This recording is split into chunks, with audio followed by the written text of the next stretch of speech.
Hi, this is a walkthrough of Lab 1, Problem 1. I'm going to go ahead and start a new part and create a sketch on the front plane. I'm going to create two center lines that intersect the part origin. I'm going to use these to control my dimensions. So let's go ahead and put them on.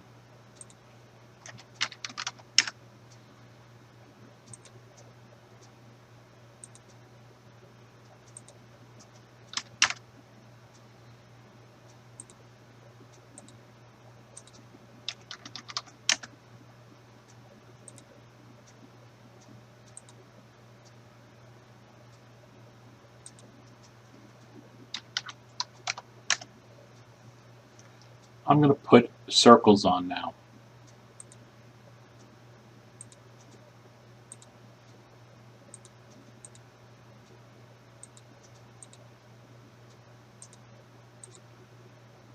I'll put an additional 4 circles on.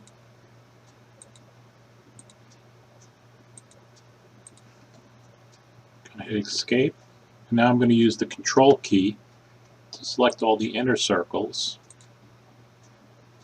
Let go of the control key, make them equal to each other. Then again, holding on to the control key, I'll select all the outer circles. Letting go of the control key, I'll again select equal. Go ahead and put my dimensions on. The inner circle has a diameter of 1, and the drawing shows that the outer circle has a radius of 1, so we'll put it in as a diameter equal to 2. So now what I'm going to go ahead, I'm just going to use my line tool, and you'll notice that there's a point here. That's called a quadrant point, so I can select it.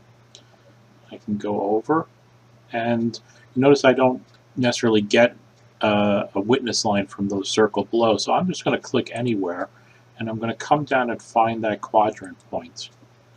Hit escape, I'll select on the line, and I'll make it vertical. So I'm going to do this 4 more times.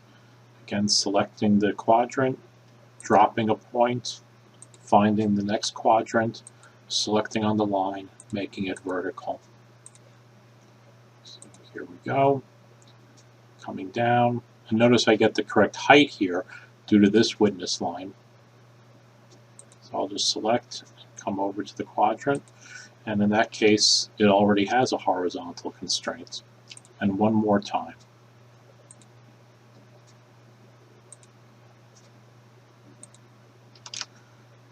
Okay, so you'll notice that this one didn't get that vertical constraint on. I can verify that by pulling it back and forth at the end point. So let me just select the line, and I'll make it vertical. Okay, so now I'm almost done. All I need to do now is get rid of these inner circles. I really wouldn't need to do that, but in this case, let's go ahead and introduce the trim tool. So I'll select the trim entities. The power trim tool says that all I need to do is hold my left key down and drag it across what I want to get rid of. So I'll drag it across those, and these two, and these two, this one, and when I drag across this one, I should get the entire shape should become shaded now. And there we go.